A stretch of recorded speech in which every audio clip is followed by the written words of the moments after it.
I watched a film on Amazon Prime called Crack in the World from 1965. I'm going to talk about that movie today.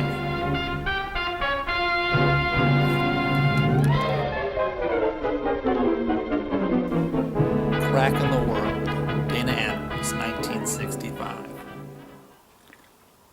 I found this movie on Amazon Prime, and let me tell you, it's not a good movie.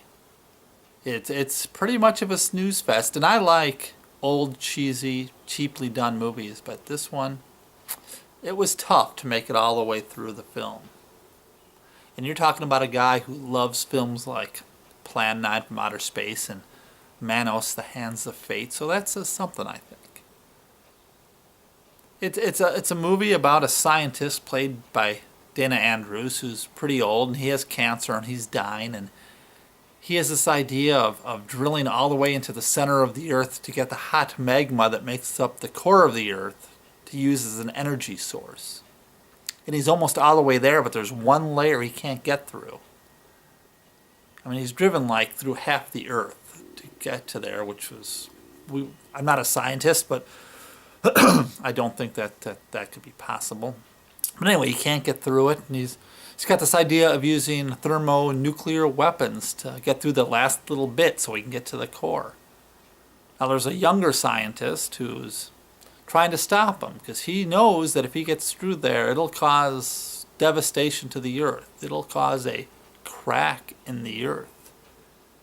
There's also a young, beautiful woman, and there's sort of a love triangle between the three of them. And considering Dana Andrews' character is sick with cancer and he's dying, you got to figure that somewhere along the line he's going to sacrifice himself to save the planet, so that'll free up the other two from getting together, and pretty much that happens. So they set off the nuclear device. Hot lava starts spewing up through the ground, and it seems like everything's fine, and the young guy was wrong. It's going to work. We're going to have a new energy source. And they talk about all the great minerals we can get from that hot lava. It's going to create a whole new industry. But wait a minute. Earthquakes start happening everywhere. All off camera, by the way. We never see any of these earthquakes.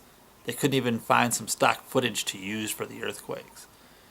But they notice that it's a chain of earthquakes, and it has to be from the nuclear bomb they set off. The young man was right.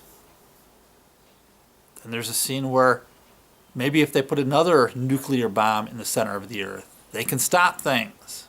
And they do it, and they think that's going to be okay. But no, it's still going on. And then there's lots of shots, of course, stock footage of lava from real volcanoes snuck in there. And I'm going to spoil it right now. It turns out that a big hole opens up, and lava shoots up into the sky.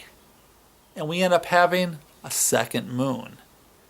And that releases the pressure, and everything returns back to normal. Just, a few 100,000 dead, but that's okay because we have a second moon.